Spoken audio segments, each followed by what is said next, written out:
ये कपड़ा तो देखिए, विश्वास कीजिए ऐसा कपड़ा किसी और के पास नहीं मिलेगा।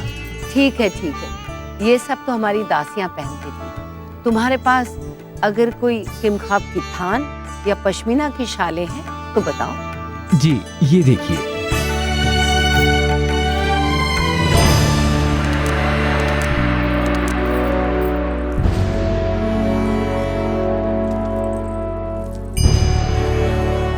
अरे वर पक्षी ओर से इतने उपहार, आपने मना नहीं किया? बहुत मना किया, लेकिन मान ही नहीं रहे थे। तो क्या खाली हाथ वापस भेजते? उनकी अपनी मान मर्यादा है, और फिर सांसारिक रीत रिवाज तो निभाने ही थे। हमारे इंदु के तो भाग ही खुल गए। सच। क्या लगन की तिथि पक्की हुई? अगले मास की शुक्ल पक्ष की अष्टमी को लगन की तिथि पर विचार किया जाएगा। अरे तब तो बहुत कम समय रह गया है जाऊ भाई, हमें तैयारियां शुरू कर देनी चाहिए। हाँ अवश्य। देखिए ना, हमने अपने इंदु के लिए कितने आभूषण खरीदे हैं।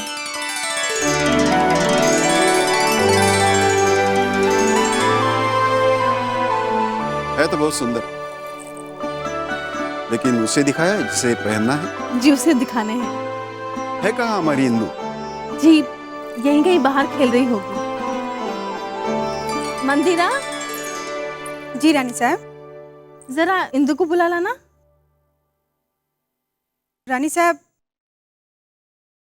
इंदु और प्राची को मनु अपने साथ घाट की ओर लेकर गई है। घाट की?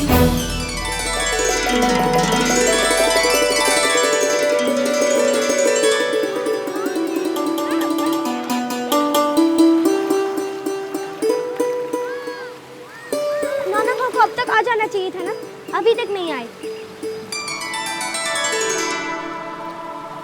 आया आया आया आया।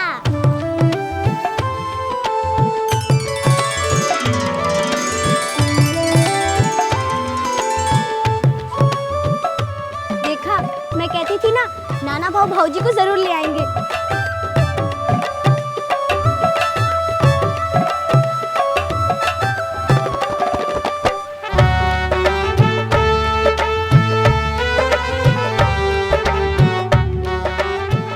देखो दीदी, ये तो तुमसे भी सुंदर है।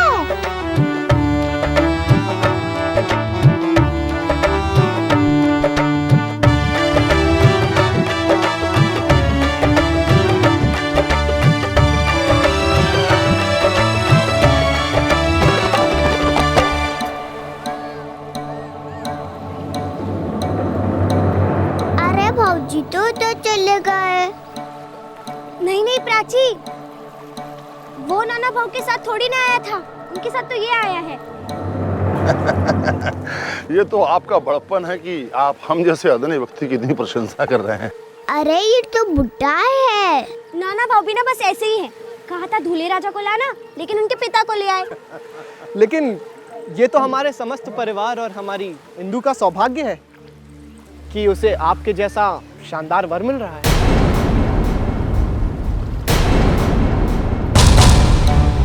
जी श्रीमंत, केवल इतना ही नहीं, इस ओर की 1/3 भू संपत्ति और गंगा पार के वे परगने भी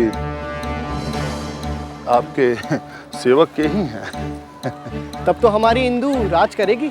इसके साथ इंदु दीदी का विवाह।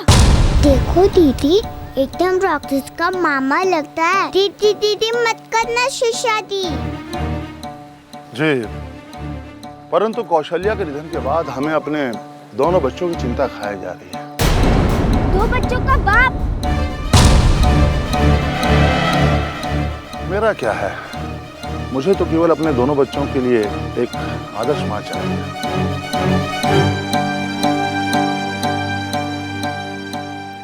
आइए आपको घाट और मंदिर दिखाते हैं, आइए।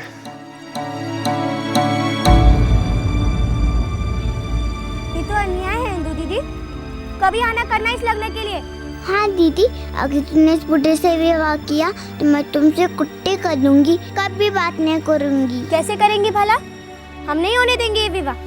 आजूबा से साफ साफ कह देंगे, हमें नहीं चाहिए ऐसा बुढ़ा भाऊजी। मनु, मैंने भी साफ साफ सुन लिया है।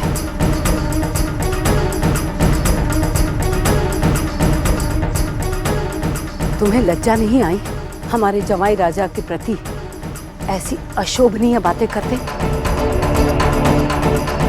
भगवान न करे वर पक्ष को इन बातों की भनक भी लग गई तो अच्छा रिश्ता हाथ से निकल जाएगा। अच्छा ऐसा रिश्ता हाथ से निकल जाए हाजी साहब। आपने देखा नहीं, वो मेरे बाबा से भी बड़े हैं और उनके दो दो बच्चे भी हैं। हाँ हाजी साहब, मनु दीदी ठीक कह रही है। आपने तो देखा नहीं, अभी अभी तो गए हैं। काला काला मुंह, सफेद सफेद मूंछें। आप भी रात को देखेगी ना तो डर जाएंगी, है ना मनु दीदी? चुप! और तुम दोनों की हिम्मत कैसे हुई कि मुझे बिना बताए घाट पे चली आई?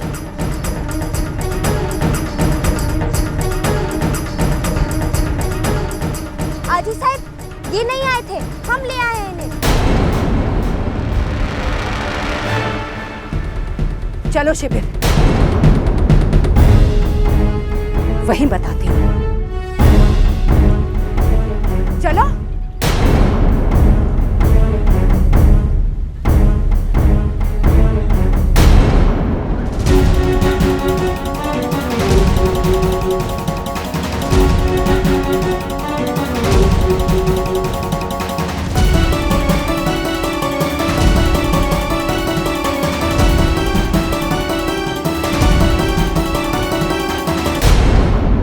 श्रीमंत सरकार की जय हो। आपके आदेशानुसार ज्योतिषाचार्य पंडित नीलकंठ महाराज को ये उपहार के थाल फेरे जा रहे हैं।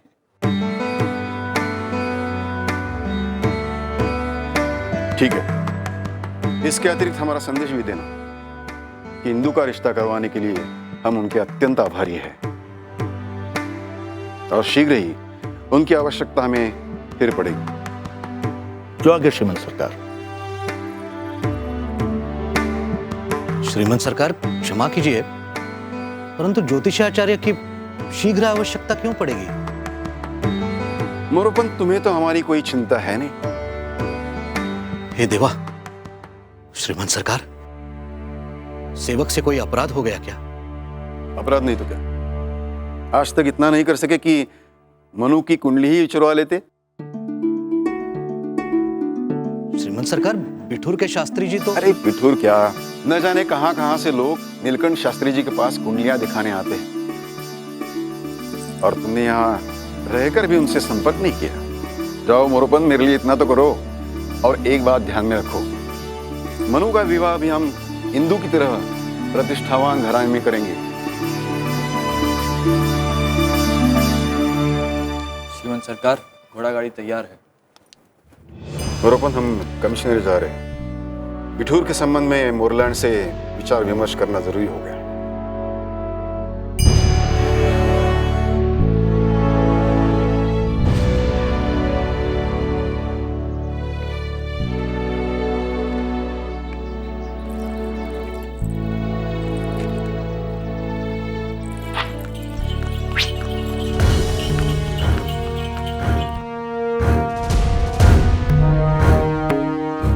श्रीमंत सरकार ठीक कह रहे थे, नीलकंठ शास्त्री जी से मिल लेना चाहिए।